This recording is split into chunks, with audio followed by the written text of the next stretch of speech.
तो वली भाई, मेरी जो ऑडियंस हैं वो उनको आप गाइड करें हम्म। कि जो जॉब कर रहे हैं, ख़ास तौर पे वो बंदे वहाँ से स्टार्ट करते हैं हम कि जो बच्चे यहाँ जॉब कर रहे हैं जिनकी सैलरी 1200-1500 दरहम है, हम्म। वो कैसे अपने फाइनेंस को मैनेज कर रहे हैं, वो क्या क्या वो भी इन्वेस्टमेंट कर सकते हैं? हम्म। तो ज़ुहैब भाई, बात यह है कि एक तो ये कि जिसकी सैलरी कम है और वाकई कम है, 1200-1500 दिरहम, वो वाकई कम है। हम्म। तो अगर उन लोगों को इन्वेस्टमेंट्स की बात करेंगे तो सबसे पहले तो ये देखना पड़ेगा कि उनका टोटल खर्चा अब इस तरह से हो रहा है कि हम्म। उनमें से वो पैसे बचा रहे हों। हम्म। ये बहुत इंपॉर्टेंट है, राइट। क्योंकि हम जब भी इन्वेस्टमेंट्स की बात करते हैं लोगों को लगता है कि ये इन्वेस्टमेंट्स हम सिर्फ जब कर सकते हैं जब हमारे पास बहुत सारे पैसे हों, हम्म। और अगर किसी के पास नहीं बन पा रहे वो बहुत सारे पैसे, तो वो कभी टाइम आएगा ही नहीं कि वो इन्वेस्ट कर सकें। राइट। और दूसरा मसला ये है कि इन्वेस्टमेंट जो लोग सोचते हैं कि इन्वेस्टमेंट्स कहाँ करें, वो ज़्यादातर हम लोग इन्वेस्टमेंट्स जाते हैं रियल इस्टेट के ऊपर, जो कि सिर्फ एक तरीका नहीं है इन्वेस्टमेंट करने का। हम यूएई में रहते हैं, तो अगर यूएई में देखें तो बहुत सारे ऑप्शंस हैं। मैं लोगों को इनकरेज करता हूँ कि इवन पाकिस्तान के अंदर भी आप इन्वेस्ट करें, स्टॉक मार्केट के अंदर इन्वेस्ट करें, सीखें उस चीज़ को। उसकी एग्जांपल मैं इस तरह से देता हूँ कि जब मैं पाकिस्तान के अंदर था, मैंने 2008 के अंदर स्टॉक मार्केट में इन्वेस्ट किया, और उसके बाद एकदम से मार्केट क्रैश हो गई। राइट। मुझे लगा कि यार इस स्टॉक मार्केट के अंदर इन्वेस्ट करना ही नहीं चाहिए, ये तो बेकार का काम है, सिर्फ और सिर्फ पैसे ज़ाया होते हैं। लेकिन जब मैं और फिर उसके बाद मैंने दोबारा स्टॉक मार्केट में पैसे ज़ाया किए, वो 2012 में किए, जब मैंने यूएस की स्टॉक मार्केट में दोबारा से इन्वेस्ट किया। उस वक्त दोबारा से जब क्रैश की मार्केट यूएस की, तो मुझे फिर दोबारा से हुआ कि यार नहीं, गलत कर दिया मैंने, ये स्टॉक मार्केट करने ही की ज़रूरत नहीं है। ओके। फिर डाउन द लाइन 2020 तक मैंने कोई इन्वेस्टमेंट नहीं की स्टॉक मार्केट के अंदर, लेकिन इस बीच में मैं पढ़ ज़रूर रहा था। राइट। अब अगर आप सोचें कि 2008 में जब मैंने पहली दफ़ा स्टॉक मार्केट में इन्वेस्ट किया था, उस टाइम पर मैं उसको कंटिन्यू रखता और मैं उसको सीखता रहता, राइट। तो वो 2012 वाला नुकसान होता, ऑलमोस्ट $8,000 का नुकसान हुआ था ना, वो अच्छा। नुकसान होता, और मैं फिर उसको कंटिन्यू करके आज अगर मैं देखूं तो वो मैं किसी भी इन्वेस्टमेंट क्राइटेरिया को देखूं तो वो मेरी इन्वेस्टमेंट ग्रो हो चुकी होती, और अच्छी सही। खासी ग्रो हो चुकी होती। ना सिर्फ इन्वेस्टमेंट ग्रो होती, मेरी नॉलेज भी बढ़ चुकी होती, मेरी जो टोटल एक्यूमेन है, जो मुझे समझ में आ रहा है फाइनेंस के बारे में, अगर मैं उसको कंटिन्यू रखता तो वो बढ़ चुका होता। कम पैसों में इन्वेस्ट करने का सबसे बड़ा फ़ायदा ये है कि आपके पास पैसे तो कम है, लेकिन आपके पास नॉलेज तो गेन कर सकते हैं। राइट। स्टॉक मार्केट के अंदर आप इन्वेस्ट करेंगे, चाहे आप स्टॉक मार्केट में इन्वेस्ट करें, चाहे आप फिक्स इनकम के अंदर इन्वेस्ट करें, वो बहुत सारी लोग आ जाते हैं उसके अंदर के हलाल और नॉन कन्वेंशनल या। जो बैंक्स वाले सिस्टम होता है उसके जी। अंदर। तो अब क्योंकि शरिया कंप्लाइंट इन्वेस्टमेंट्स आ चुकी हैं, शरिया कंप्लाइंट बैंक्स आ चुके हैं, तो उसके थ्रू आप इन्वेस्ट कर सकते हैं। मैं कहता हूँ इन्वेस्ट ज़रूर करें। अगर आपको प्रॉब्लम है प्रॉफिट्स के थ्रू, जो कि बैंक्स के थ्रू मिल रहे हैं प्रॉफिट्स, अगर प्रॉब्लम है तो मैं कहता हूँ आप प्रॉफिट ज़रूर लें। आप बगैर सवाब की नीयत से उसको चैरिटी कर दें। अगर आपको नहीं लेना ना लें, लेकिन चैरिटी कर दें, क्योंकि अगर आप उस सिस्टम में जाएंगे नहीं, आपको पता नहीं होगा, तो फिर आप उसके अंदर बैंक का फ़ायदा कर रहे होंगे, किसी और का नुकसान नहीं होगा, आपका अपना नुकसान होगा और बैंक का फ़ायदा होगा। तो एटलीस्ट उसको लें, और दूसरों को जो अगर मैं कहता हूँ सवाब की नीयत से भी ना करें, उसको वैसे ही करते हैं। और ये तो बात हो गई बाय द वे जो फिक्स इनकम की बात हो रही थी। राइट। लेकिन जो स्टॉक की इन्वेस्टमेंट होती है, अब आप ये सोचें, हम हमेशा बात करते हैं यूएस की स्टॉक्स की। यूएस की स्टॉक मार्केट बहुत बड़ी है और बहुत अच्छे रिटर्न्स देती है। हम एप्पल की बात करते हैं, अमेज़ॉन की बात करते हैं, बड़ी बड़ी कंपनीज़ हैं जिनके स्टॉक मार्केट जिनके स्टॉक्स ने रिटर्न्स दिए हैं बहुत ज़्यादा। लेकिन एक इंटरेस्टिंग फैक्ट जो लोगों को नहीं पता होता, कि पाकिस्तान की स्टॉक मार्केट अगर 25 या 20 साल के ऊपर देखें तो उसने यूएस की स्टॉक मार्केट को बीट किया है। अच्छा। और ना सिर्फ रुपी टर्म के अंदर, डॉलर टर्म्स के अंदर बीट किया है। ओके। तो अगर किसी ने 2000 के अंदर फर्ज करें पाकिस्तान की स्टॉक मार्केट में इक्विलेंट $1000 इन्वेस्ट किए होते, मुझे नहीं पता कि कितने का डॉलर था उस टाइम पे, लेकिन मैं डॉलर की बात करूँ, $1000 इन्वेस्ट किए होते और वही पैसे यूएस की स्टॉक मार्केट में डाले होते, तो इस वक्त वो पाकिस्तान की स्टॉक मार्केट में ज़्यादा रिटर्न्स मिलते हैं। अच्छा, हम जब बात करते हैं रिटर्न्स की, तो मैं इस वक्त ईटीएफ्स की बात कर रहा हूँ या ब्रॉड मार्केट इंडेक्स फंड्स की बात कर रहा हूँ। ये वो फंड्स होते हैं जो कि टोटल स्टॉक मार्केट को फॉलो कर रहे होते हैं। मैं ये बात नहीं कर रहा कि आप एप्पल में इन्वेस्ट कर दें या अमेजॉन में इन्वेस्ट कर दें, या फिर पाकिस्तान के अंदर आप फर्स्ट करें लकी मोटर्स में इन्वेस्ट कर दें, किसी भी स्टॉक की बात नहीं कर रहा मैं इस वक्त बात कर रहा हूँ कि ब्रॉड मार्केट फंड्स होते हैं या ईटीएफ्स होते हैं, आप उसके अंदर इन्वेस्ट कर दें। अब इसका मतलब ये होता है कि फ़र्ज़ करें आपने ईटीएफ में इन्वेस्ट किया, आपका जो टोटल $1000 हैं वो एक स्टॉक में नहीं जा रहे, जी। आपके सारी की सारी कंपनीज़ या टॉप 100 कंपनीज़ या टॉप 500 कंपनीज़, उसके अंदर वो पैसे जा रहे हैं। ओके। जब आप इस तरह से करेंगे तो आप अपना रिस्क भी ख़त्म करेंगे, और आप एक पर्टिकुलर, अब इसकी एग्जांपल इस तरह से लेते हैं कि फ़र्ज़ करें आपने 2000 के अंदर नोकिया बहुत अच्छा एक ब्रांड था, सही है, 2010 में ब्लैकबेरी बहुत अच्छा ब्रांड था, सही, मोटरोला एक ज़माने में बहुत अच्छा ब्रांड था, इंटेल एक ज़माने में हम लोग जब छोटे थे या जवान हो रहे थे उस टाइम पर जो कंप्यूटर लेते थे तो हमें पता था कि इंटेल का प्रोसेसर लेना है और ये सारी चीज़ें। राइट, आज इन सारी कंपनीज़ के बहुत सारे टर्म्स के अंदर नामो निशान नहीं है। नामो निशान तो खैर है, इंटेल अभी भी है, नोकिया अभी भी है, मोटरोला श्रिंक अभी हो भी चुके है, हैं, श्रिंक हो चुकी है।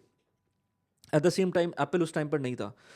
उसी तरह से सैमसंग उस टाइम पर नहीं था। अब वो कंपनीज बढ़ चुकी हैं। सही, इंडेक्स फंड्स या ईटीएफ्स लेने का फ़ायदा ये होता है कि अगर आपने टॉप 100 कंपनीज़ का इंडेक्स फंड ले लिया या टॉप 500 कंपनीज़ का जो फंड है वो ले लिया, आज अगर एप्पल टॉप में है तो आप उस कंपनी के स्टॉक्स आपके ओनरशिप में आएंगे। 10 साल बाद एप्पल नहीं होती है, कोई और कंपनी आ जाती है, तो फिर उस टाइम पर उस कंपनी के स्टॉक्स आपकी पोर्टफोलियो में होंगे। तो इंडेक्स फंड या जो इस तरह की ईटीएफ्स हैं उनका फ़ायदा ये होता है कि आपका रिस्क ख़त्म हो जाता है। ओके, आपको ये नहीं फ़िक्र करने की ज़रूरत होती है कि आप किस कंपनी के अंदर इन्वेस्ट करें, किस कंपनी राइट, में ना करें। राइट, तो ये तो स्टॉक मार्केट का एक जनरल वो है कि आपको स्टॉक्स के अंदर इन्वेस्ट करने का फ़ायदा ये होता है कि आप रियल एस्टेट के अंदर ज़ाहिर सी बात है जिसका 1500 दिरहम फीस आई मीन सैलरी है, वो क्या रियल एस्टेट लेगा, वो उसमें अपना क्या खर्चा निकालेगा और क्या रियल एस्टेट लेगा। मैं कहता हूँ वो 100 दिरहम्स 200 दिरहम्स पाकिस्तान की स्टॉक मार्केट में लगाना शुरू कर दे और उसको देखे कि कैसे ग्रो हो रहा है। ऑनलाइन लगेगा ये सारा ये पैसा? सब कुछ ऑनलाइन होगा। ओके, अच्छा, इसके अंदर भी ये होता है कि बैंक अकाउंट लाजमी है। अगर आपकी 1500 दिरहम भी आपकी सैलरी है तो पाकिस्तान के अंदर बैंक अकाउंट ज़रूर खोलें। और बहुत अच्छा एक इनिशिएटिव था लास्ट गवर्नमेंट का, जो कि रोशन डिजिटल अकाउंट का था, यस, और उसके थ्रू आप इन्वेस्ट करते हैं, अकाउंट खोल लेते हैं, कोई प्रॉब्लम नहीं होती, उसी के थ्रू आप अपना जो स्टॉक मार्केट के अंदर इन्वेस्ट कर सकते हैं। इन्वेस्ट कर सकते रोशन डिजिटल अकाउंट का सबसे बड़ा पाकिस्तानियों के लिए फ़ायदा ये है कि वो जो अकाउंट खुलता है वो होता तो पाकिस्तान के अंदर है, हैं, राइट, लेकिन अगर आप चाहें तो उन पैसों को जिस वक्त भी आप चाहें वो बाहर से वापस मंगवा सकते हैं, यानी कि पाकिस्तान से वापस दुबई मंगवा सकते हैं। यस, करेक्ट, मैंने मल्टीपल टाइम्स किया हुआ भी यही है। यस, यस, अच्छा, मैं सबको ये बोलता हूँ कि अगर आप इन्वेस्ट कर रहे हैं पाकिस्तान के अंदर, चाहे प्रॉपर्टी के अंदर इन्वेस्ट कर रहे हो, चाहे आप स्टॉक मार्केट में इन्वेस्ट कर रहे हो, चाहे इनके जो सर्टिफिकेट्स होते हैं उनमें इन्वेस्ट कर रहे हो, आप जो भी काम करें रोशन डिजिटल अकाउंट के थ्रू करें। ओके, उसके मल्टीपल फ़ायदे हैं।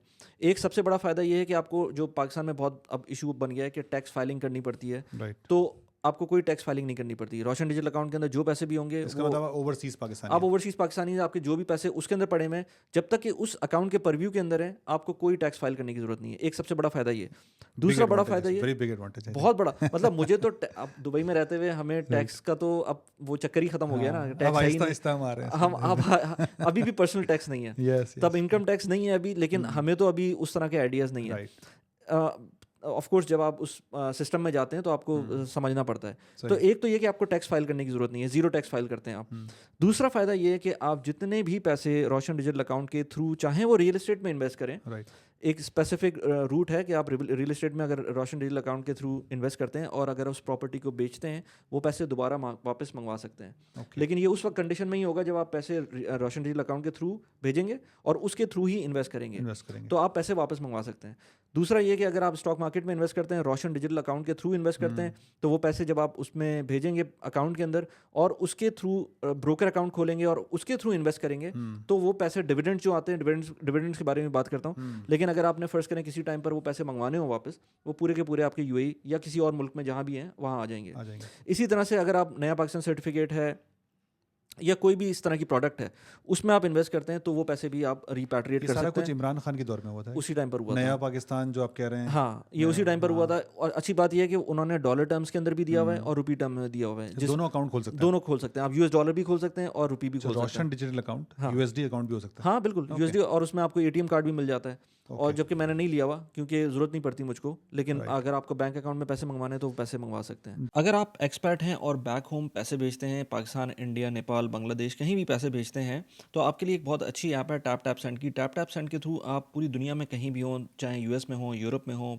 यूएई में हो, कहीं भी हो, आप बहुत आराम से पैसे भेज सकते हैं विदाउट एनी एडिशनल चार्जेस। सबसे अच्छी बात यह है कि इस ऐप के थ्रू जब आप पैसे भेजते हैं तो बहुत जल्दी रिसीव होते हैं और आपके पास एक रिकॉर्ड रहता है कि आपने कितने पैसे भेजे, किस रेट पे पैसे भेजे हैं। रेट भी बहुत अच्छे होते हैं। मेरा रेफरल कोड यूज़ करेंगे तो आपको 25 दिरहम्स, $10, 10 पाउंड्स या 10 यूरोज़ का रेफरल बोनस भी मिल सकता है। लिंक मैंने डिस्क्रिप्शन में डाला हुआ है और कमेंट में भी आपको मिल जाएगा। Send money and enjoy. Now let's get back to the video. तो ये बहुत सारी चीज़ें हैं जो कि पाकिस्तानी कर सकते हैं। मैं कहता हूँ इवन 100 दिरहम, अच्छा यूएई में रहते हुए मेरे ख्याल से 700 दिरहम्स हैं जो आप अगर ट्रांसफ़र करते हैं पाकिस्तान, तो विदाउट फीस जाते हैं। विदाउट फीस है, यस। तो इसलिए इतने पैसे आप कर लें कि 700 दिरहम एक साथ भेजेंगे, बगैर पैसों के जाएंगे। वैसे तो लोग बहुत सारे हर महीने बहुत कम पैसे भी भेज रहे होते हैं राइट, अपनी फैमिली को। मैं कहता हूँ उसको रोशन डिजिटल अकाउंट के थ्रू भेजें, उसका लेटर ऑन बहुत फ़ायदा होगा, क्योंकि आपने जो भी ट्रांजैक्शन रोशन डिजिटल अकाउंट के थ्रू की होगी, या जब जी। आप पाकिस्तान वापस जाते हैं आपको कोई ट्रैक रिकॉर्ड रखने की ज़रूरत नहीं। आप कहेंगे कि यार मैंने भेजे ही पाकिस्तान उस चैनल के थ्रू हैं, तो वो आए पाकिस्तान से बाहर हैं, तो सही है। वो मसला नहीं होगा। तो ये छोटी छोटी चीज़ें हैं जो आपको शुरू से देखनी पड़ती हैं। तो जो कम आपकी अगर इनकम कम है तो आपको लाजमी स्टॉक मार्केट के अंदर इन्वेस्ट करना चाहिए, मैं ये कहता हूँ, क्योंकि स्टॉक मार्केट एक ऐसी चीज़ है, आप जब उसमें जाते हैं आपको बहुत सारी चीज़ें लर्न करने को मिलती हैं। सही। मैं ये हमेशा कहता हूँ कि आप अगर आपके पास फ़र्ज़ करें 10,000 दिरहम है, आप 10,000 दिरहम को कभी भी एक साथ नहीं लगाएं स्टॉक मार्केट में। आप slowly and gradually 500 dirham, 1000 dirham stock market में लगाएं। और अभी मैं पाकिस्तान की स्टॉक मार्केट की बात कर रहा हूँ। सही है। अगर थोड़े से ज़्यादा पैसे होते हैं तो मैं ये रेकमेंड करता हूँ कि आप यहाँ पर भी करें, यूएई की उस स्टॉक कैटेगरी मार्केट को के भी अंदर। बताएं। हाँ, हाँ,